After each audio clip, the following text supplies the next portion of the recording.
Miarahaba antsika rehetra, aleo tsy isika resaka faraparana na resaka téléphérique ity. Efa be dia be naneho hevitra mmpanohitra ny momba ny fitondrana, dia zaho koa efa naneho hevitra fa aleo ity ny farany hevitrako sy ny teniko mahakasika an'ilay téléphérique satria mandreraka ihany koa rehefa dia téléphérique foana ny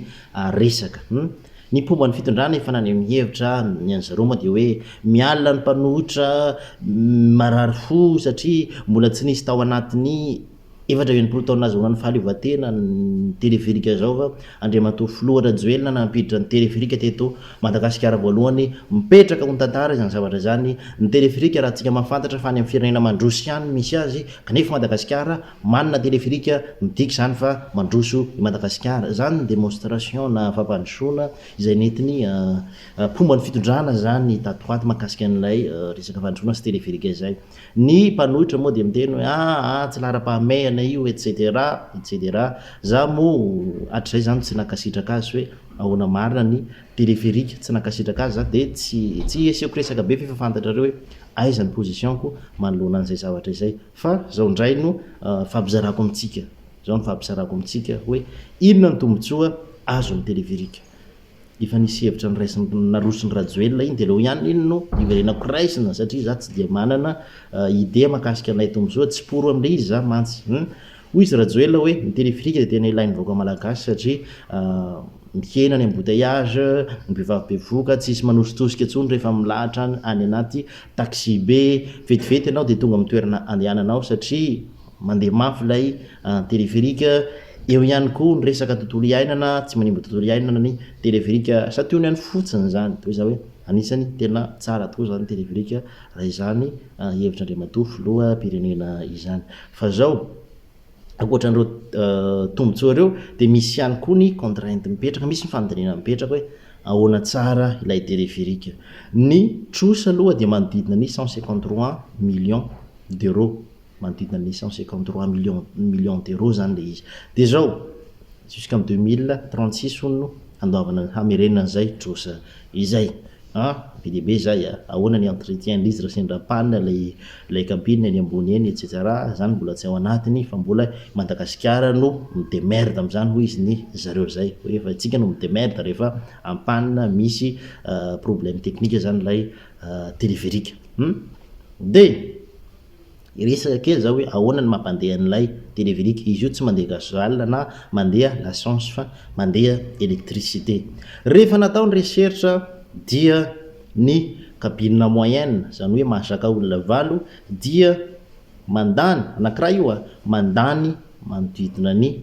2000 kWh par jour eo raha miasa adiny 10 isan'andro, 2000 kWh par jour. Dia zao rehefa nijerena ny sitiny Zerama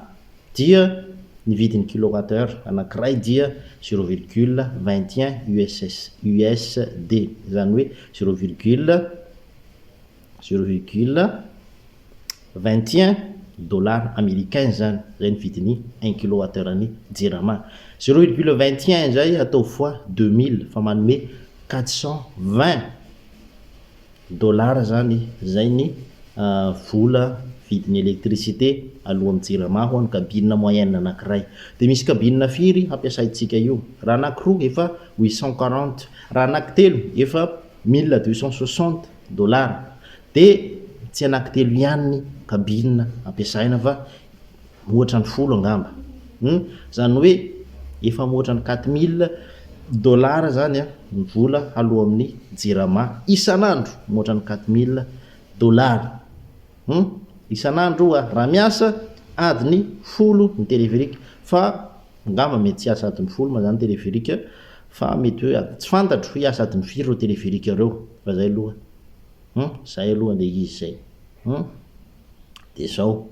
fanontaniana mipetraka zany dia hoe tena ilaina marina ve ilay téléphérique. Dia hoy nareo hoe ka misy panneau solaire nge ao amin'le cabine. Dia hoy misy panneau solaire izy io, fa ilay panneau solaire iny ny asany dia amin'ny resaka fisokafany varavarana ny jiro ao anatin'ny cabine, zay no tena asany. Zany hoe manampy zany le izy fa tsy mampihena be dia be hoe manampy be dia be amin'ilay jiron'ny Zerama zay ampiasaintsika. de oka izy nareo tenef économique ange lay nafarany lay natao eto Madagasikara efa 6e génération de marina zany fa manodidididina anao ihany ny consommation izay olaniana zany de ahoana zany tena tombotsoa marina ve no azo am'le izy sa dépense sa vao may hampiditra kizo anyboaka malagasy nitrosy aloha efa eo de nefa rehefa ampiasaina ihany koa izy mbola hitondra perte ho atsika satria hanefa 4000 mahery any amin'ny jirama isan'andro itsika raha ohatra ka kabinina folo no miasa kabinina folo zany miasa de hagnefa an'izay zavatra izay tsika de zaho am'izay le fanontaniana mipetraka tena ilaina marina ve ilay téléphérique hanao ahoana ny délestage eto Madagasikara eto Antananarivo manoloana an'izay zavatra zay mbola tsisy téléphérique itsika efa menomenina io raha misy téléphérique de manao ahoana ny délestage araka an'io calcul izay menantsika io araka an'io recherche io hanao ahoana zay délestage zay raha talohany rehetra adiny telo zany jiro de mety azagaga raha mirehitra sasaka minitra asasakadiny raha sasakadiny de maty indray le jiro satria ny téléphérique andany jiro andany électricité be dia be ny téléphérique tena andany io ary mety tsy ataony zareo tapaka misy ny any amin'ny téléphérique fa moa ve ny fanjakana havita handoa ihany koa ny volany jirama manoloana an'izany zavatra rehetrarehetra zany havita ve satria ny frais ny téléphérique ange telorivo tsy ampy $1 ary nefa ny kabinina anankiray mandany ino ma ty $420 isan'andro sa mety hoe agnatin'ny ray andro ve mety hatatitra olona 700 sa 500 sy 700 moa izy Andriamatoa Andry Rajoelina iny sa non 5,7 isan'andro tena izany tokoa ve isy olona zany ve andeha amin'izy io sa de tena hoe revongadra moa zany filazany zareo anazy hoe revongadra tsy fantatra fa zay le izy fa mialatsiny raha ataontsika hoe somary meme ohatran'izany fa fanontaniana mipetraka zany de hoe move tena nanaovan'zareo étude marina lalina io projet io nanao inona ny zareo économiste tao amin'ny présidence tao zay moa tsy nanao économie de tsy fantatray tsara hoe ahoana ny tena fandehan'le zavatra mety hoe mba misy tombotsoa nyvoaka malagasy ihany zavatra io mety hoe mitondra revenu mampiditra revenu ny état malagasy fa tsy ny fanakiana ny mpanohitra foana no ho iseho fa zay ny zava-misy zay hoe anatin'ny ray andro ny kabinina anankiray andany manodidina ny $400 eo zay ny volalohany amin'ny jirama anatin'ny ray andro raha hiasa adiny folo fa tsy fantatra moa zany hoe hiasa adiny firy le izy na hiasa adiny firy ary de ohatran'izay foana ka mipetraka ny fanontaniana hoe ahoana ary raha mba ny électricité jerena nanaovany investissement mba tsy izany électricité ny vahoaka fa mbola nampidiranareo an'ity zavatra anaky indray de vao maika hijaly indray ny vahoaka manoloana ny délestage hijaly ny vahoaka amin'ny délestage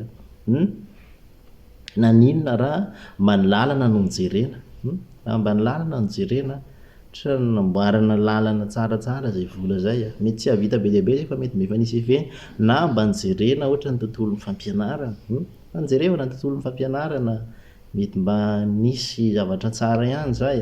resaka fahasalamana raha nividy scanner ohatra mety nahazo scanner tsara mihitsy zay zavatra zay na échographie fotsiny ary andeha hividy échographie de malefa isaky ny province mba asiana échographie na isaky ny district na isaky ny commune ary reny grande commune reny mba asiana échographie zany zao hoe fa projet izay ahafahany voaka malagasy rehetrarehetra misitraka fa tsy ty resaka